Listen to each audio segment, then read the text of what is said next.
गाजर में कभी दूध को ऐड करके देखा है? अगर हम गाजर में ढेर सारा दूध ऐड कर देते हैं तो एक बहुत ही स्वादिष्ट मीठा बनकर रेडी हो जाता है। Hello friends, welcome back my YouTube channel. Poonam की रसोई में आपका स्वागत है। आज हम बनाने वाले हैं बहुत ही स्वादिष्ट मिठाई, बिल्कुल हलवाई स्टाइल।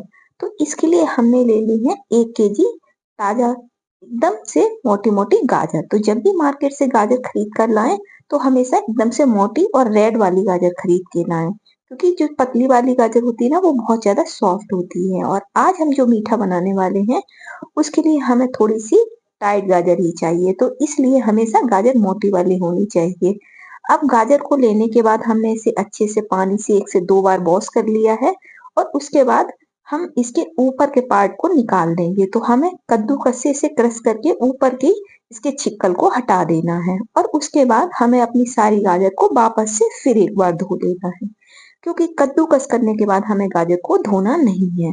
अब हम अपनी सारी गाजर को कद्दूकस कर लेंगे। तो हमें इस रेसिपी के लिए थोड़े मोटे ही लच्छे चाहिए, इसलिए मैंने कद्दूकस को मोटी तरफ से कद्दूकस की है अपनी सारी गाजर को।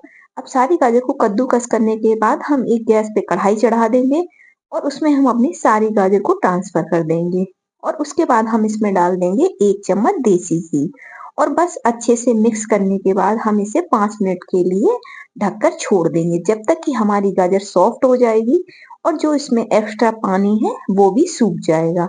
तो 5 मिनट हो गए हैं। अब हम अपनी गाजर को खोल कर देख लेते हैं। तो देखिए हमारी गाजर सॉफ्ट भी हो गई है और साथ ही साथ इसका जो एक्स्ट्रा पानी था वो भी सूख गया है। तो बस अब इसी स्टेज पे हमें डाल देना है इसमें दूध। तो मैंने 1 केजी फुल फैट क्रीम दूध लिया है और इसे मैंने अच्छे से बॉईल कर लिया है। तो जब तक हमारी गाजर पक रही थी तब तक मैंने दूसरी साइड दूध को चढ़ा दिया था। तो मैंने 1 केजी दूध को गर्म किया है और गर्म दूध को ये हमने डायरेक्टली गाजर में डाल दिया है और बस अब हम इसे चलाते रहेंगे। तो आपको इसे बिल्कुल धीमी आंच पे पकने के लिए छोड़ देना है, क्योंकि हमें दूध को पूरी तरह से एकदम से गाढ़ा कर लेना है। तो जब तक ये रबड़ी के फॉर्म में ना आ जाए तब तक हमें दूध को इसी तरह गाजर के साथ पकाते रहना है। तो गैस का फ्लो हमने धीमा कर दिया है और देखिए पकते पकते हमारी गाजर और दूध एकदम से गाढ़ा होने लगा है। तो बस जब ये रबड़ी के फॉर्म में आ जाएगा तो बस इसी स्टेज पे हम इसमें डाल देंगे 200 ग्राम मावा। तो बस अब मावा डालने के बाद इसे अच्छे से मिक्स कर देना है, जब तक कि मावा हमारा अच्छे से गाजर के साथ मिक्स ना हो जाए। आज हम जो मीठा बनाने वाले हैं इसमें हम मीठा बहुत ही कम डालने वाले हैं। तो हम चीनी इसमें बहुत ही कम डालेंगे। हलवा वगैरह में ना बहुत ज्यादा चीनी ऐड करनी पड़ती है, लेकिन ये जो मिठाई हम बना रहे हैं इसमें हम चीनी बहुत ही कम मात्रा में डालने वाले हैं। तो बस देखिए मिक्स करते करते हमारा मावा भी अच्छे से मिक्स हो गया है। अब हम इसमें फ्लेवर के लिए डाल देंगे थोड़ी सी इलायची। तो मैंने थोड़ी सी इलायची के दाने इसमें ऐड कर दिए हैं। आप चाहे तो इसमें इलायची का पाउडर भी डाल सकते हैं और अगर आपको इलायची का फ्लेवर पसंद नहीं है तो आप इसकी जगह केसर वगैरह भी इसमें यूज कर सकते हैं। और अब हम इसे अच्छे से मिक्स कर देंगे।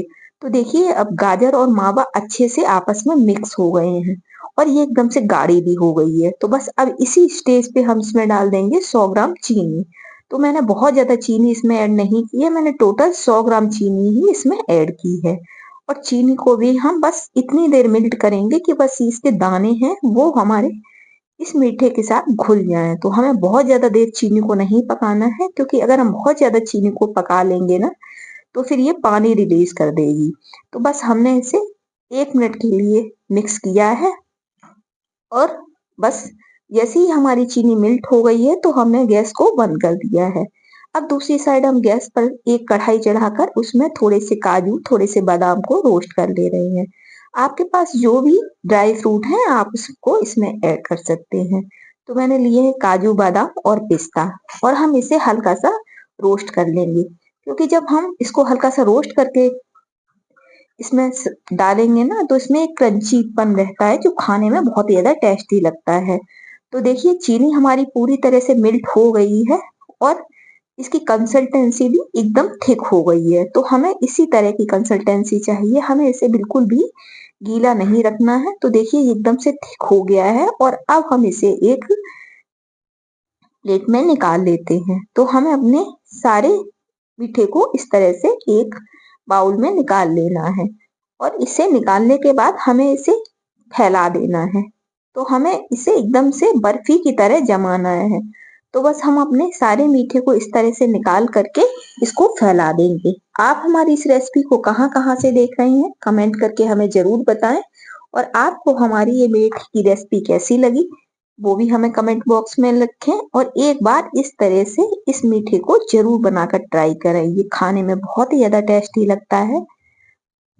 तो बस इस तरह से हम सारे मीठे को निकाल लेंगे इस बाउल में और उसके बाद इसको इस तरह से फैला देंगे और ऊपर से इसको एकदम समतल कर देंगे। अब हमने 100 ग्राम जो मावा था ना, मैंने टोटल 300 ग्राम मावा लिया था, तो उसमें 200 ग्राम मैंने इसके साथ मिक्स कर दिया था और 100 ग्राम मावा मैंने छोड़ दिया था। तो इसे मैंने हल्का सा गर्म कर लिया है और गर्म करने के बाद हम इसके ऊपर इस तरह से पूरे में फैला देंगे। तो हमें एक परत की तरह इसे इसके ऊपर सेट कर देना है। तो हम अपने सारे मावे को इसी तरह से इसके ऊपर फैला देंगे, जिससे ये देखने में भी बहुत ही अच्छा लगेगा और इसका टेस्ट भी कई गुना बढ़ जाता है। तो बस इसी तरह से हम एक लेयर पूरे में इसकी दे देंगे। तो देखिए कितना बढ़िया हमारा मीठा बनकर रेडी हुआ है, बिल्कुल हलवाई जैसा लग रहा है ना।